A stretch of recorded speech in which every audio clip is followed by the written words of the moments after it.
నమస్తే అండి. ఈరోజైతే పులుసు ఉప్మా చేశానండి. మనం బియ్యపు రవ్వతో ఉప్మా చేసుకుంటాం కదా, సేమ్ ప్రాసెస్ అండి. అంటే మామూలు నీళ్ళ బదులు చింతపండు నీళ్ళు పోయాలి అంతేను.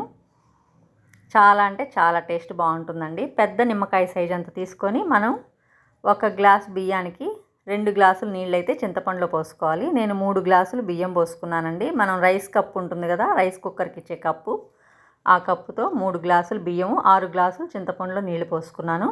ఇలా 2 పెద్ద ఎర్రగడ్డలు, ఒక 10 పచ్చిమిర్చి తరుక్కున్నానండి. చింతపండు కూడా ఇలా పిసికి రసం అంతా తీసి పక్కన పెట్టేసుకున్నాను. తాలింపు కొద్దిగా ఆయిల్ ఎక్కువే పడుతుందండి. పెద్ద టీ స్పూన్స్తో 2 వేసుకోవచ్చు ఒక్కో గ్లాస్ బియ్యానికి.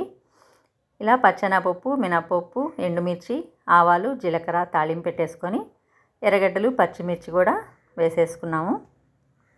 ఇవేంటంటే చింతపండు వేస్తాం కదా, అందుకని పచ్చిమిర్చి కూడా ఎక్కువ పడతాయండి మనకు మామూలు ఉప్మా కంటే.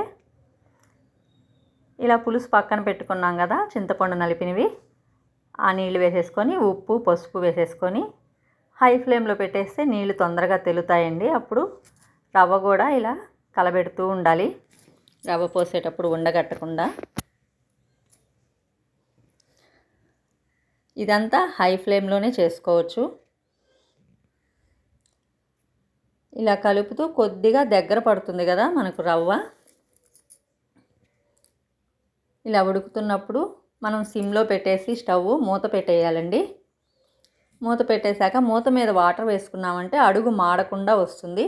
ఈ టైంలో సిమ్లో పెట్టేసి 15 నిమిషాలు వదిలేస్తే మనకు రవ్వ బాగా ఉడుకుతుందండి. మనకు అన్నం ఉడికినట్టు 15 నిమిషాలు చాలు. ఇలా బాగా దగ్గరగా అయిపోయి ఉప్మా రెడీ అయిపోయినట్లేనండి. ఇంకా సర్వ్ చేసేసుకోవచ్చు. ఇది చల్లారాక కూడా చాలా టేస్ట్ ఉంటుందండి. సాయంత్రం కూడా తినొచ్చు. ఈ టిఫిన్ అయితే ఒకసారి ట్రై చేసి చూడండి. మన వీడియో కనుక నచ్చినట్లయితే లైక్ చేయండి, సబ్స్క్రైబ్ చేసుకోండి. Thank you.